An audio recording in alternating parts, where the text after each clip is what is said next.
What's up, Dacetacular Nation? Welcome to another Dacetacular Mind. I'm Chris, the Dace Man Dace. I'm going to apologize for the lighting if you're watching on YouTube. It is a early morning.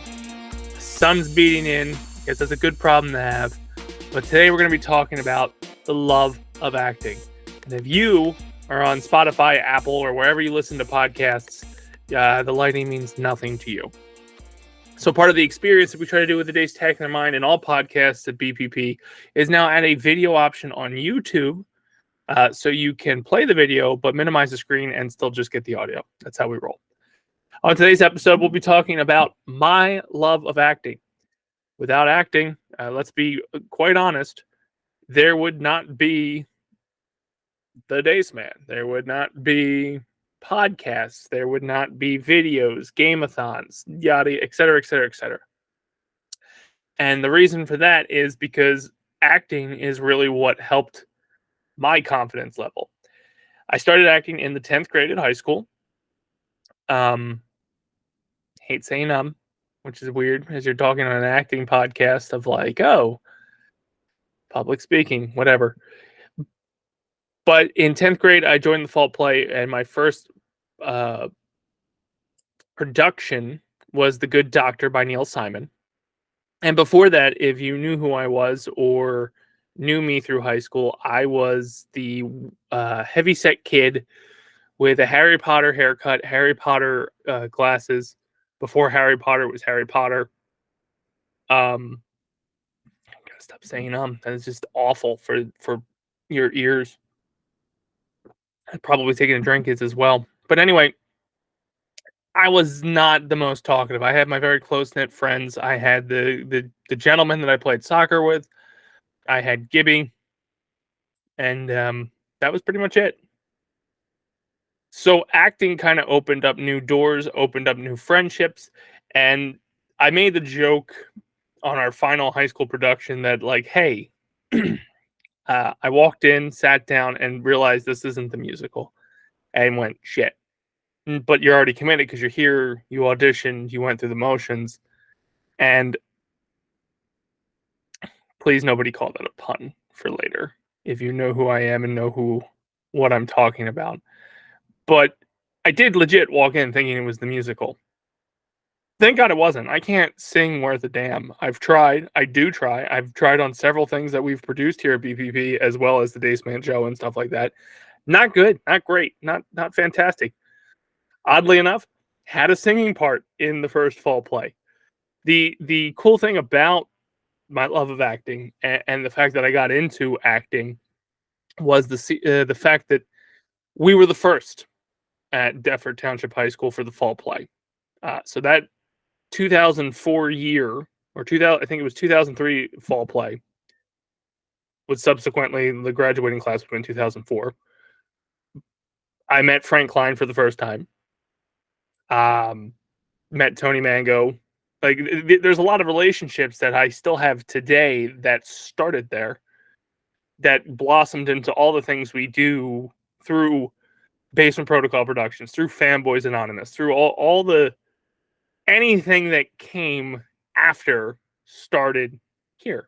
And we've called it the Nexus event because we stole it from Marvel, that there are certain Nexus events that don't change things. And that is one of them, because so many friendships and relationships blossomed from there.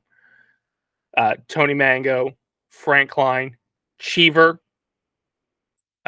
Cheever got his nickname from the fall play, and we'll talk about that when we get to that one.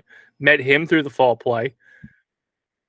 Just so many relationships that just grew from that, and still have those relationships today and impacted those people who we are.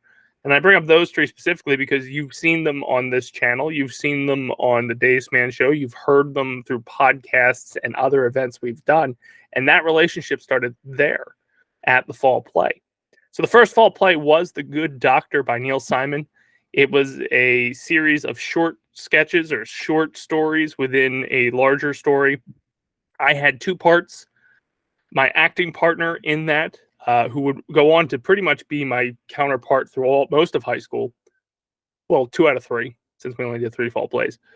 But Ashley Cotter, and she was my love interest for the singing part, where we were an old couple in a park, too nervous to interact, but still sing about how we felt for each other. And then on the second half of the show, she beat the shit out of me. Isn't that an ultimate love story if you think about it? But she was my counterpart. The first part we did the whole singing bit and kind of like not humorous. It was more of like, I guess, romantic. Then the second half, she came in for like an insurance claim. I don't remember. Like you're really harping on some memories here that are like decades old, literally decades old, because we just celebrated the 20th anniversary in November. Yeah, actually not. Yeah, no, November. Yeah, it was November. The second half was more fun because it was comedy based. She beat the shit out of me. If you don't know who she is and you haven't surmised from seeing me on things, I'm 6'3". She's probably a good 5'3", 5'4". Tiny, tall and lanky because I did have a growth spurt. And she beat the shit out of me. She just did, straight up, and it was so much fun, and got such a great reaction from the crowd. And I think at that point, that's when I was hooked. So the first bit we did, I had done choir up to that point in seventh, eighth, and ninth grade. So I did sing a little bit, but that didn't give me the rush as much as a comedic value does. And I think as we moved forward through the things that I did acting or the things that I did for wrestling or online for podcast shows, etc., I'd rather have been more comedy based. With that being said, her interaction with me on that stage, the reaction we got from the crowd, Gariel and Harvey and Heather Lowney were also in the skits. It was fun, and there's a picture of us four because to me, at least to me, out of the two, that was my favorite. I think it was a highlight of the show. Frank Klein and Tony Mango did I want to say a Larry David type bit on a bench. And it was the start of something special and start of a relationship, start of a love that I had. And more or less, I need to be on stage now. And from there, it's skyrocketed. I did 2 more fall plays after that for Deptford High School. I would do the talent shows, doing some Weird Al skits. I would do Mr. Deptford. And then ultimately, when I got out of high school, I would chase it down at the community college for 2 things. Still worked some stage crew to stay behind the scenes when it came to the musical. Didn't really want to be the singer, or it kind of like, I feel like musicals take a lot more effort, a lot more preparation, a lot less freedom. I do feel that in plays where you get to not have to sing, you get more freedom on lines. Not that you should take them, but as somebody who memorization is not my strong suit, but there's more freedom to play with non-musical plays than there is with musicals. There's a lot of actions, a lot of things that set up why the musical is going which way. The Good Doctor was a great introductory play because it was a bunch of smaller stories in one larger production. So you got to play with different characters. Like I said, the first character was an old man who was romantically interested in this old lady across the way. Second character was this cripple, more or less. I had gout and got my ass kicked by that same woman. Phenomenal. It opened so many doors. I loved the rush. I at that point I realized I wanted to do comedic things more so than serious things. Though I would go on to do 2 more serious things. We didn't really do too many comedies after that. Because the next play would be Shakespeare, Much Ado About Nothing, which is a comedy for Shakespeare. But God, Shakespeare is just rough. I just sat there and gave you a spiel about how it's easy to kind of do a play without music in it, a musical, with the exception of Shakespeare.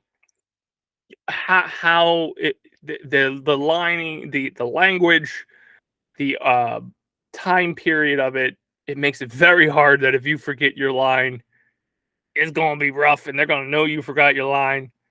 And we got 2 back to back. We had Much Ado About Nothing, which I had a smaller role. I played Denzel Washington, for those of you that saw the movie. I don't remember. I think it was Don something. So I wasn't a highlighted piece there. But it was still fun. I wasn't going to give up, keep doing it. We got to do a Monty Python bit afterwards. Nope, that wasn't that one. Never mind.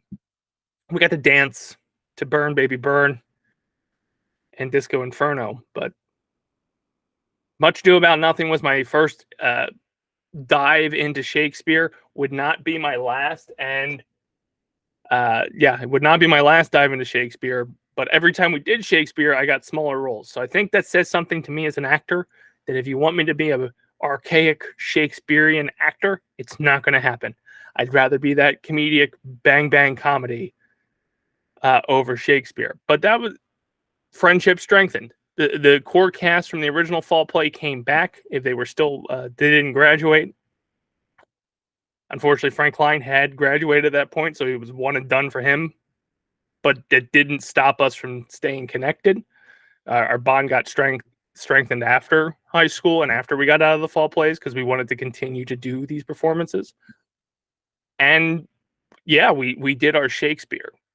So if you're watching on YouTube, apologize for the cut. Something came up. I had to go take care of it. But we're back for the recording. If you're on Spotify, you probably didn't notice difference. And the fact that I called out the difference, now you know the difference. Sorry. We were talking about my second play, which was at that point, 11th grade, my junior year of high school, and we did Much Ado About Nothing. But my big breakout role, after telling you that I only like to do comedy, came as the role of John Proctor in The Crucible. Again, an older language, Old English, which is tough, and a pretty set dialogue, a serious topic. So, you went with this nice little sketch comedy in a way with The Good Doctor, where you did skit after skit after skit, into Much Ado About Nothing, which is Shakespeare comedy, into The Crucible, which is like, holy shit, this stuff happened. It's dramatized for the stage, but there were witch trials. These people did exist. People are ignorant, and people were hung and drowned and stoned, all those things. But it was my lead role. It was John Proctor. Did it have something to do with the hair? Probably. Did it have something to do with my acting ability? In my head, yes. And then I was paired up again with Ashley as my wife, my mistress, or the Winona Ryder character, if you're basing this on the movie, was Kirsten Hatton. I think I said her last name right. She's married. I don't know what her last name is now. And then that's where Cheever became Cheever. So if you know him as Paul, don't talk to me. But he was Paul before this play. And for 20 or 18 years now, he's been Cheever because of Ezekiel. Cheever was the character he played.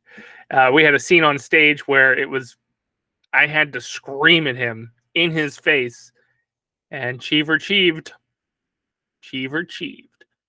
But that was a friendship that started from there. And again, the thrill, the rush of acting, being on stage, playing a character that isn't you, and damn sure no, I am not some Massachusetts colonizer. It was different. I played the role of Daniel Day-Lewis. Nailed it. Again, if you're referencing the movie, I don't know if I nailed it. I don't remember. That's 18 years ago. All that's peeking through on reflecting on this acting era of my life is the good memories. And I can't honestly recall things to think. I remember just the late nights in the auditorium, running lines. Out of the 3, the most difficult was Much Ado About Nothing. Again, I hate Shakespearean language. It is so tough. It leaves very minimal room for error. If you're doing a modern play where you can kind of improvise lines because the language is modern rather than Old English, to me it's like a safety net. So when you're doing Shakespeare or even doing the Crucible, because that was still an older style of English, um, it's rough. It's good. There's no safety net, so I think that's harder.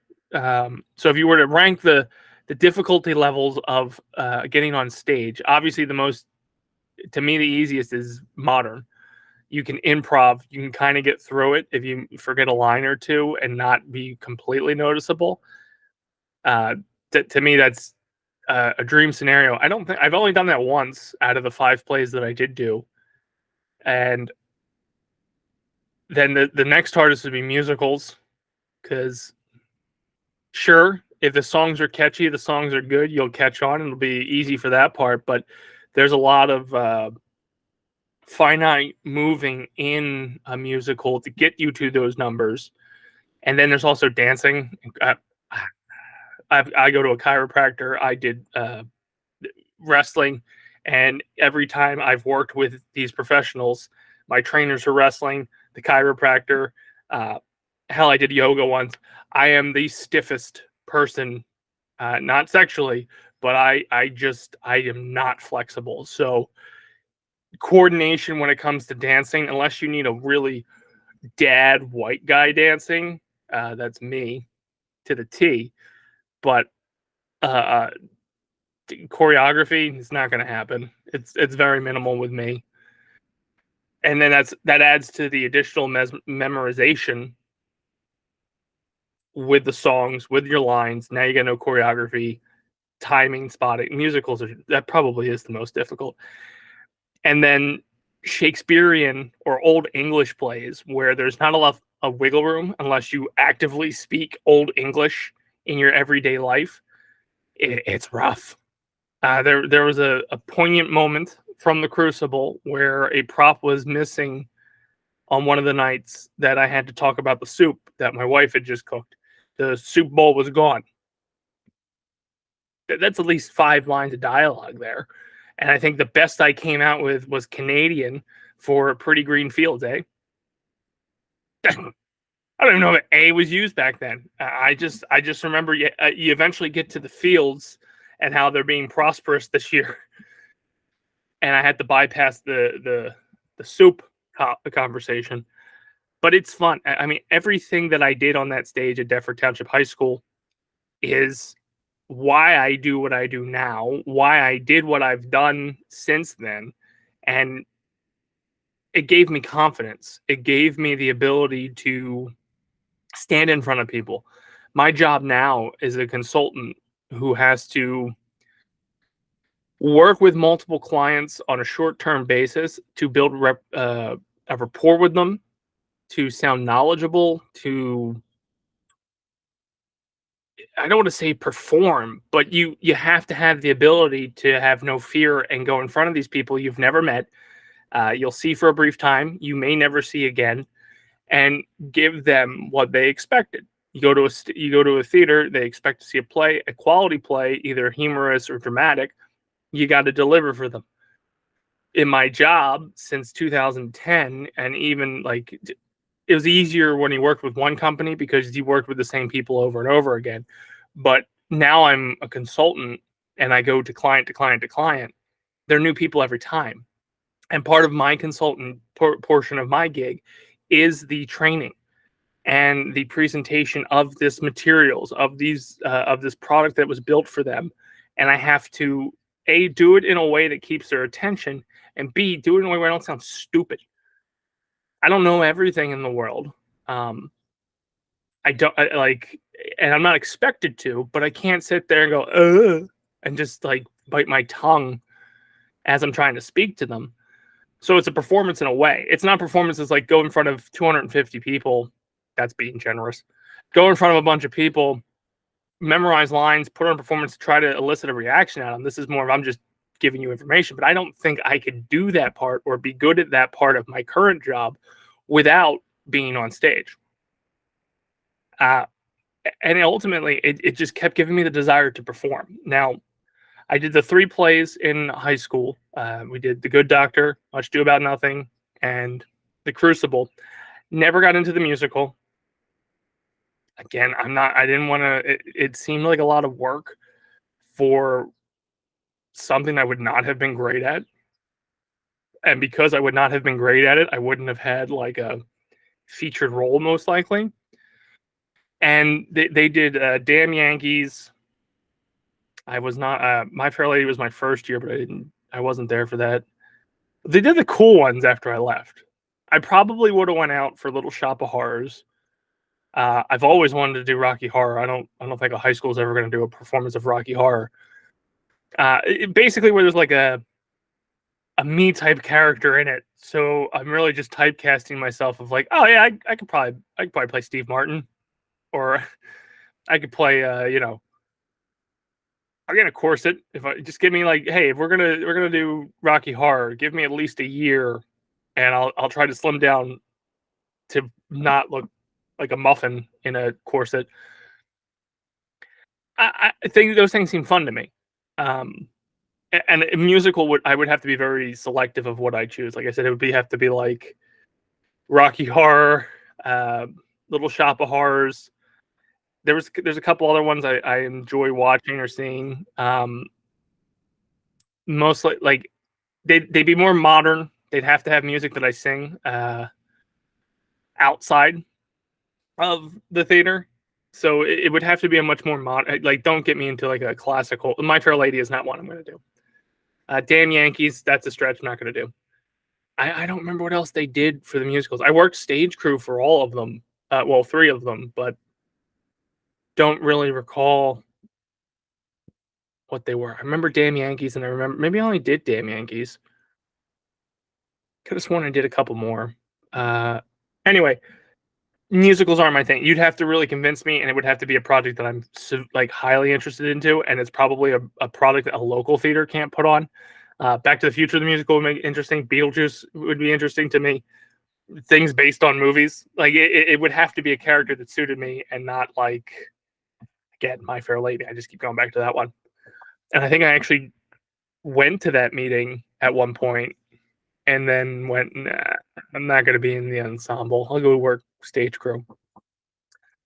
Anyway, that would conclude my high school career of acting, and had an itch to keep doing it. So I went to college for, we'll say, 9 months. It was it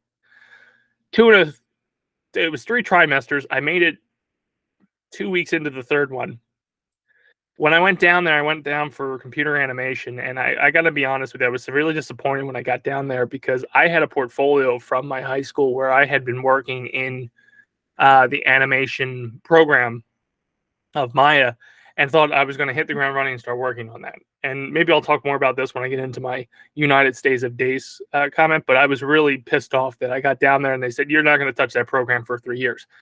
You have to go through basic drawing, basic animation. Like, I wasn't even going to get basic animation until like the second or third year before I would go into the computer animation stuff, is why I went there. And it was discouraging. So I took the first the first semester classes, which gave you art history. I had the generic English. I had like 2 or 3 different drawing classes, which I didn't want to do. I don't want to draw. Like, one class had you draw fruit. It's fucking terrible. That I was so, that's not what I wanted to do. I was more a computer guy. I do like to draw, but I don't like being told what to draw. I don't like being told that I have to draw something. I don't like being forced to draw within a time restraint. I sure as shit don't want to draw people or fruit. I like to draw cartoonish, fictitious drawings, not realism.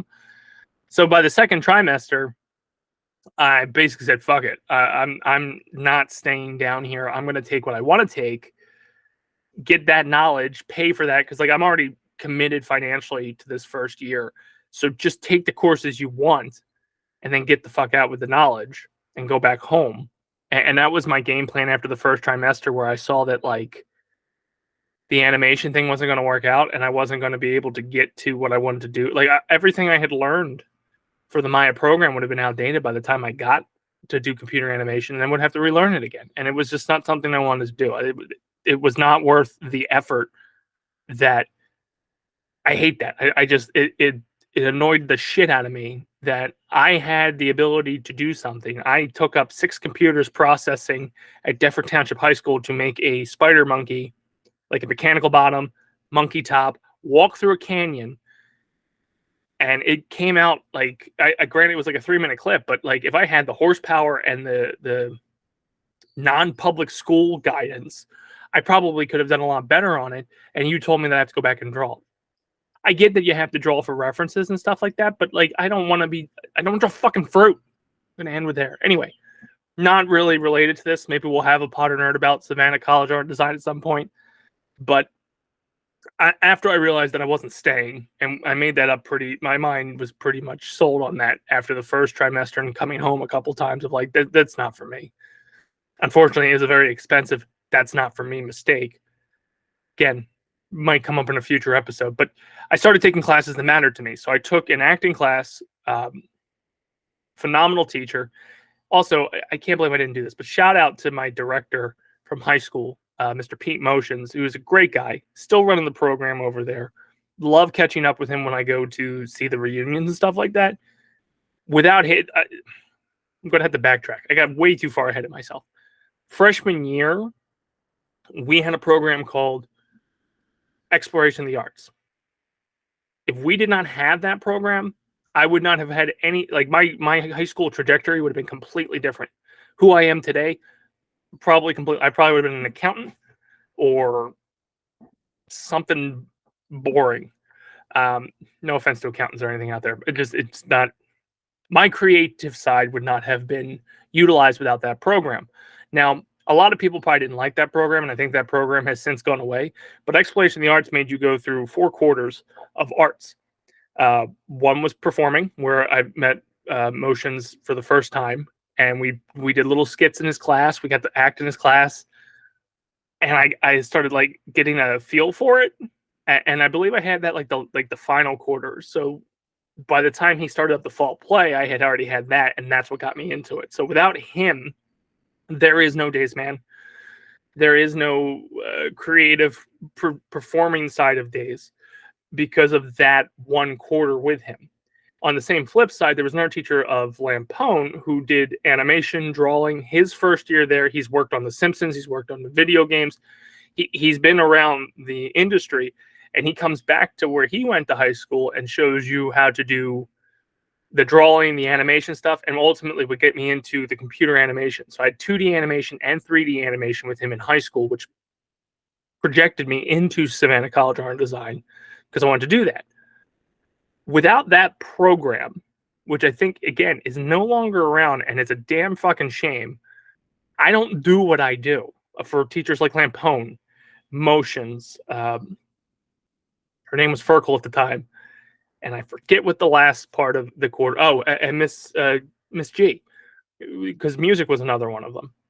Without without that program, I don't get exposed to the extracurricular side of it. I probably would have coasted. I probably wouldn't have done extracurricular.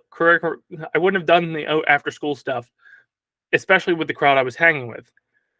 The crowd I was hanging with in 9th grade, they were sports people, soccer people.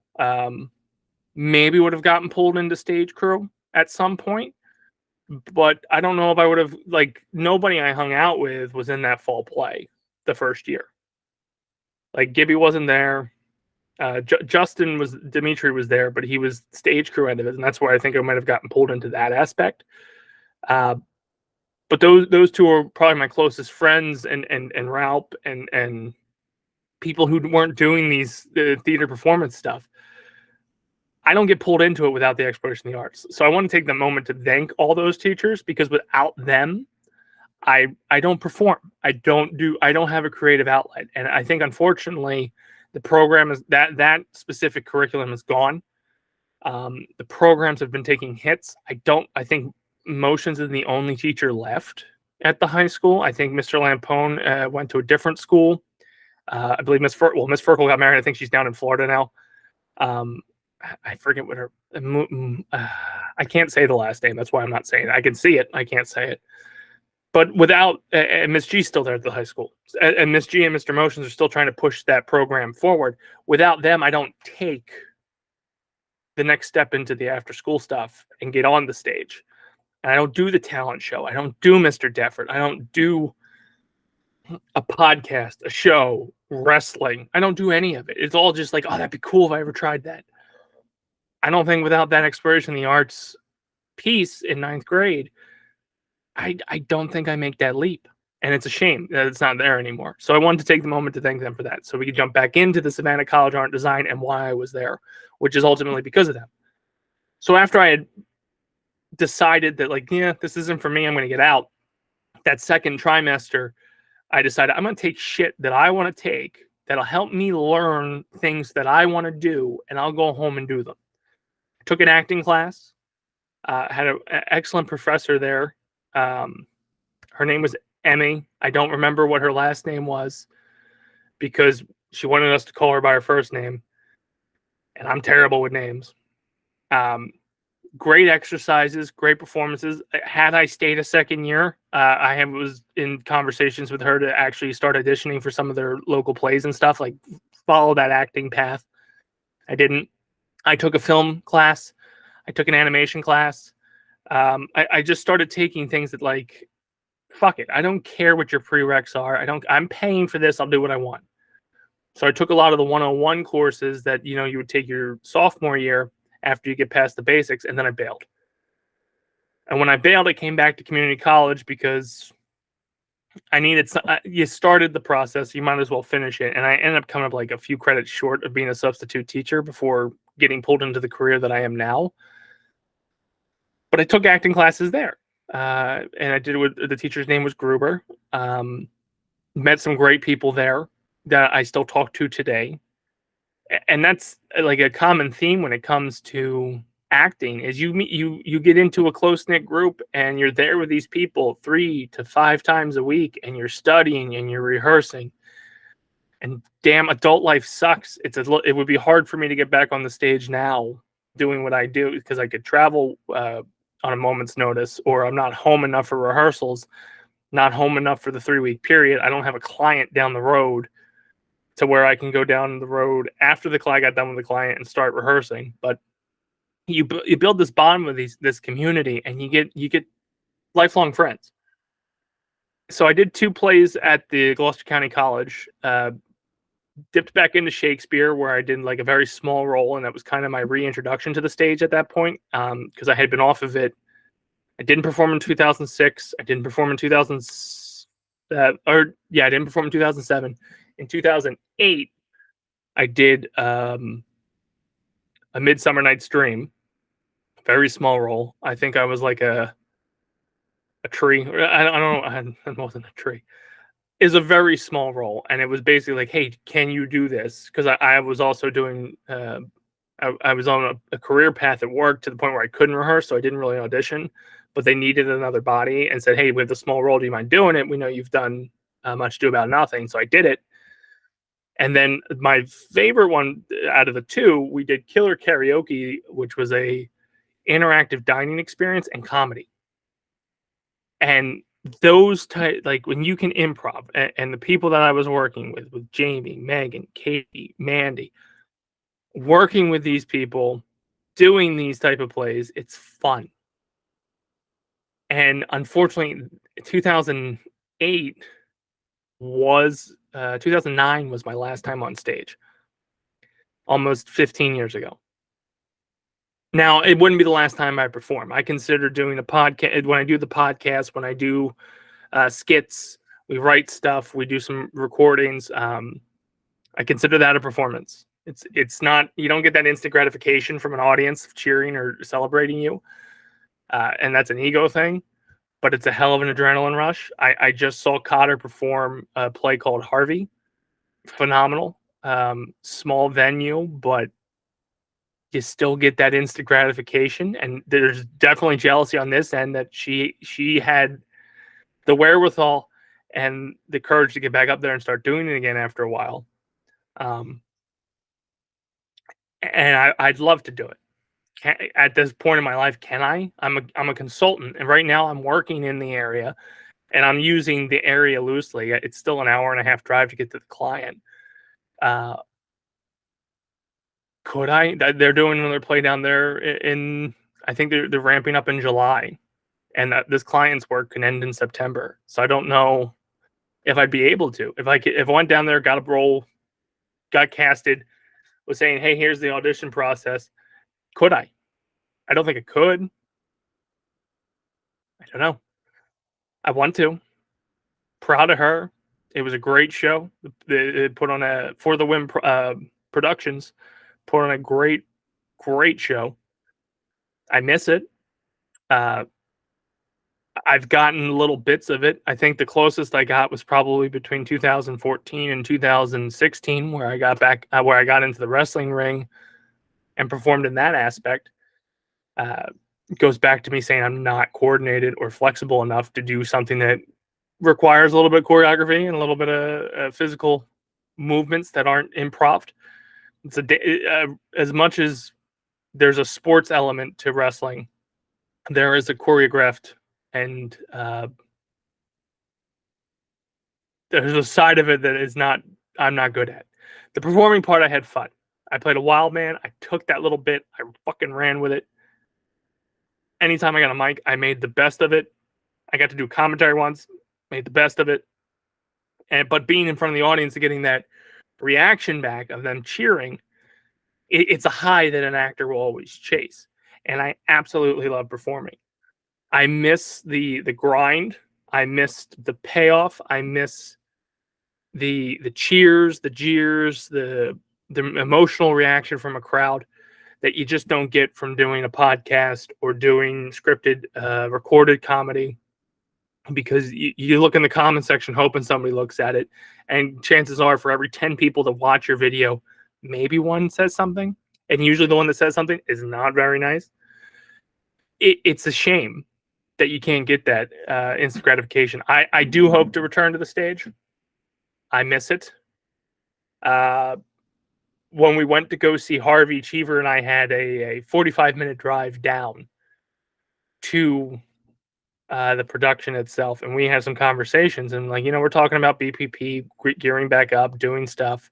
We got the couple podcasts going. We have a project we're trying to shoot for in June, and then we also talked about bringing the Gameathon back. And part of what we talked about with the Gameathon, and this is just spitballing ideas, was how do we help that performing arts in the area. We had that mission in the second year that we did the Gameathon, but I think we want to go even more local if we do bring it back, and we do kind of go down that route. And then how do we stand up, or like how do we avoid a 45-minute drive to see a production? How do we open up the gates for other people to do it that might I said the beauty of the whole theater program is it's kind of a community, and once you're in, but getting in is kind of hard. And with having limited resources and limited availability and limited productions, it's tough to get that break in. And I know a lot of people. Cheever knows a lot of people. We just went down and supported someone we know. We know a bunch of people who want to get back into it. Why can't we do something local? And the 45-minute drive back and forth, so an hour and a half in a car with Cheever, just talking this out, it got me motivated, and hopefully we'll do something on the horizon with that, because I do love acting. I absolutely love it. It's the biggest adrenaline rush I've had. So some people jump out of planes. Some people like to drive fast.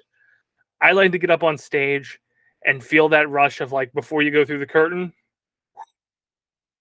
you're pumped. You go out on stage, you feel that reaction. You hopefully don't fucking bomb. It's part of the reason why I want to try stand up at some point, because I feel like that'll give me a little bit of that adrenaline rush. Want to get back on stage. That's why I wrestled. It gave you a little bit of the adrenaline rush. There's just something going out from the curtain. When we did WrestleMania weekend a couple weekends ago, they did the entrance themes, and you can walk through the stage, and there's video out there of me doing Robert Roode's entrance. There was a little bit, even though it's a 5-second bit, there was a little bit of that adrenaline rush you got, because, hey, when that music hits, you're going out there in front of a bunch of people who are watching, who are going nuts because the wrestler songs are playing, and for that 5 seconds, you're going to pretend to be Robert Roode. And I missed that. It was a nice little, like, tease. And I want to get back into that.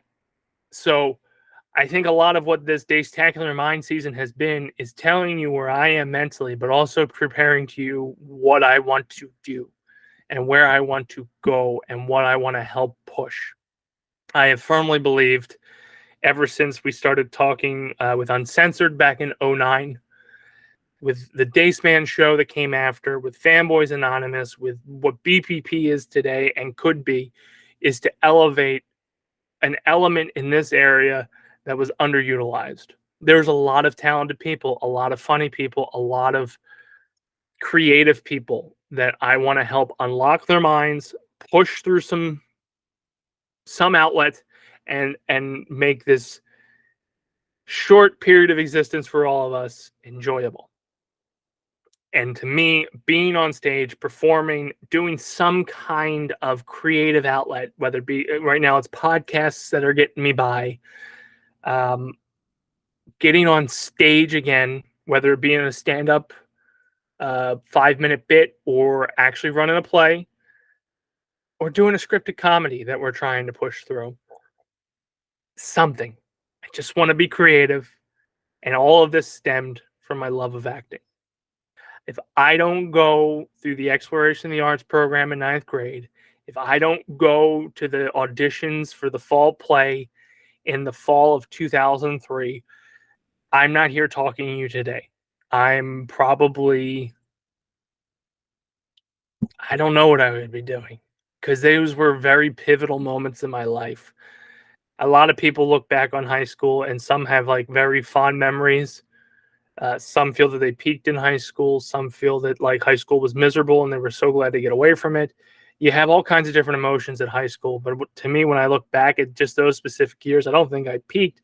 I do think they were core foundations of Chris Dace and why the Dace Man, a Dacetacular Mind, the Dace Man show, like this persona grew without that. Otherwise, it would just be Chris, probably semi-alcoholic baseball fan who is a manager at a local retail store. I don't have the same life without that love of acting and love of performing and the love of talking. Realistically, it was nurtured there, it blossomed there, and now I make money by using my mouth and my brain to convey information in a digestible outlet. But at the same time, it also gives me my hobbies where I can convey information in a humorous or at least entertaining way. I don't know how many people listen to this. I don't, part of me doesn't care because this is also kind of just like a therapeutic thing for me, but part of me does care because you want that. We talked about getting that instant gratification. So there are big things on the horizon, and I will talk about that in our finale of this season. That's going to do it for us this week on my love of acting. Next week, we'll be talking about that little monster because Mr. Wade turns 2 this weekend coming up. So I'm going to take next Monday to talk about Wade and him being 2 and my 2 years that have completely changed my life and given me this drive back, in more or less. The week after, we're going to talk about the United States of Dace, where it's going to be a grab bag of topics. There's a lot of stuff happening in the world. I have a lot of opinion on things, and I'm looking to lose some friends. Just kidding. Hopefully gain some friends. Maybe, lay some groundwork for a political run in the future, because that's a performance. Or just, rant to rant. And then the finale, which we call New Beginnings ? We'll talk about hopefully the projects that are off the ground, the projects that are coming, and have more information on the things that I want to do. I said that this season of Dacetacular Mind really feels like a building. You healed, told you what it took to get back to this, and I'm going to tell you what I'm going to do in the future. So hopefully New Beginnings kind of gives you an idea of what's coming. Make sure you check out Basement Protocol Productions on Facebook. We have 2 YouTubes. We have the Dace Man Show archives, which you can find at youtube.com/DaceManShow. You can find all our podcasts on youtube.com/BPPpods. And then we're also working on other channels. We want to have a comedy channel. We want to have a food channel. We're pumping out some ideas in that blog. We'll bring the website back once we have content to post and kind of reformat it. and then hopefully the new beginning, so I can announce and tell you what the new show is, and we hopefully have some in the can by then, because we've got about 3 weeks left of this, which would take us to the mid of May, maybe end of May, depending if I throw a bonus episode in or not. And we're targeting a end of June launch for the new show. Keep your eye on streaming. I set up my stream scenario or my stream station this past weekend that'll allow me to do some streaming. I don't know if I have it in me. If I do, it's retro. Plus, it's also a scheduling thing. Right now, I'm doing 3 podcasts a week, or at least trying to, which means then there'll be 2 nights that I would hopefully do streaming, maybe 3 nights, and then I'm also still balancing my adult career, all in that search of this creative outlet. But thank you guys for strapping in, taking this ride with me, hearing me out about my love of acting, and unlocking this Dacetacular Mind. Remember, basement dwellers, stick to the protocol. I'll see you next week. Bye. That was a weird smile. I don't like that. Bye. Deuces. Deuces.